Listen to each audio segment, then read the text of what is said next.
अस्सलामुअलैकुम। हैशटैग सियासत के साथ मैं हूं फरवा वहीद। नाज़रीन, चेयरमैन तहरीक इंसाफ इमरान खान सियासी तबले जंग बजाने के लिए तैयार हो चुके हैं। कप्तान ने 26 नवंबर से आज 14 दिसंबर तक अपने पार्टी रहनुमाओं के साथ असम्बलियां तोड़ने पर भरपूर मुशावरत की और बिलाखिर आज असम्बलियां तहलील करने का बता दिया कि वो 17 दिसंबर को सूबाई असम्बलियां तहलील करने और कौमी असम्बली के इस्तीफे मंजूर करवाने की हतमी तारीख का ऐलान कर देंगे। इंशाअल्लाह 17 तारीख को लिबर्टी चौक में मैं अपने खिताब के ऊपर अपनी कौम को डेट दूंगा, जब हम दो असेंबलीज, हमारी जो पख्तूनख्वा की असेंबली और हमारी जो पंजाब की असेंबली है, इसको हम डिसॉल्व करेंगे, इसमें से निकल के हम इलेक्शन अनाउंस करवाएंगे। उसके अलावा हमारे जो 123 या गालिबन 125 नेशनल असेंबली के मेंबर्स हैं, जो हमारे इन्होंने अभी तक इस्तीफे कबूल नहीं किए, हम स्पीकर के सामने खड़े होकर कहेंगे कि हमारे इस्तीफे कबूल करो। मुल्की मईशत और सियासत बीच मंझधार फंस चुकी है। डेडलॉक है कि खत्म होने का नाम ही नहीं ले रहा। चेयरमैन तहरीक इंसाफ इमरान खान असम्बलियां तहलील करने के लिए तैयार हैं, क्योंकि वो ये समझते हैं कि मुल्क के साथ साजिश हो रही है और अगर कोई बाकायदा मनसूबाबंदी के तहत ये सब कुछ कर रहा है। आज अपने खिताब में जहां इमरान खान फौज के इदारे को मजबूत करने की बात करते हुए ये कहा कि वो एस्टेब्लिशमेंट से मदद बिल्कुल नहीं मांग रहे, वहीं उन्होंने ये भी कहा कि इन चोरों को NRO2 जनरल बाजवा ने दिया। मैंने अपनी जिंदगी के अंदर इस तरह का जुल्म नहीं देखा जो आज हो रहा है। चुन चुन के इस मुल्क के बड़े बड़े डाकू जो इस मुल्क में भागे हुए थे, आज वो सारे बारी बारी वापस आ रहे हैं और उनके सारे केसेस खत्म हो रहे हैं।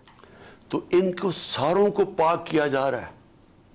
NRO2 दे के 4 गुना पाकिस्तान के कर्जे बढ़े थे NRO1 के बाद, लूट मार हुई थी, और ये अब NRO2 जनरल बाजवा ने दिया इनको। इसमें कोई शक नहीं कि सियासतदानों के केसेस मुआफ हो रहे हैं, इश्तिहारी मुल्जिमान को जमानतें भी मिल रही हैं, पार्लियामान से ऐसे बिल पास हो रहे हैं जिन पर अदालत भी ये सोचने पर मजबूर हो गई है कि ये असेंबली कानून साजी कर भी सकती है या फिर नहीं। नवाज शरीफ की वापसी की तैयारियां हो रही हैं। हुकूमत FIA और NAB केसेस खत्म करने में इस कदर मसरूफ है कि उसे कुछ और ख्याल ही नहीं है, जबकि तहरीक इंसाफ और हुकूमत इक़्तिदार की खींचा तानी में मसरूफ है, मगर दूसरी जानिब मईशत का दिवालिया निकलता दिखाई देता है। इमरान खान ने अपने खिताब में यह भी कहा कि मुल्क के 88% सरमायाकारों को हुकूमत पर एतमाद ही नहीं। इसकी वजह यह है कि मुल्क में सियासी इस्तेहकाम नहीं है। सबसे पहला असूल माशरत का क्या है कि सियासी इस्तेकाम हो। अनसर्टेनिटी जब होगी माशरे में, कभी भी उस माशरे के अंदर सरमायाकारी नहीं आती। आज बिजनेस बिल्कुल रुक गई है पाकिस्तान में। 88% पाकिस्तान के बिजनेसमैन कहते हैं कि हमें कोई एतमाद इस हुकूमत पे नहीं है। ये हकीकत है कि मुल्क की मईशत दांव पर लगी हुई है, क्योंकि इंडस्ट्री तकरीबन बंद है। एक तरफ अद्वियात के बहरान का इंदिया मिल रहा है, तो दूसरी जानिब अशिया खुरनोश की किल्लत पैदा होने की बातें होने लगी है। हफ्तावार महंगाई 30% तक बढ़ चुकी है। स्टेट बैंक के मुताबिक ज़र मुबादला के ज़खायर 4 साल की कम तरीन सतह पर आ चुके हैं। खजाने में डॉलर्स की कमी की वजह से LCs नहीं खुल रही हैं। टेक्सटाइल एक्सपोर्टर्स के 250 अरब रुपए सेल्स टैक्स रिफंड की मद में फंसे हुए हैं। 62% नौजवान मुल्क से बाहर जाने के लिए तैयार हैं और सरमायाकार अपना सरमाया शिफ्ट करने का सोच रहे हैं।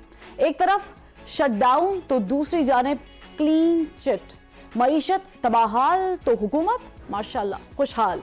नाज़रीन, हमारे मुल्क में इस वक्त 2 कहानियां साथ साथ चल रही हैं, एक मईशत की और दूसरी सियासत की।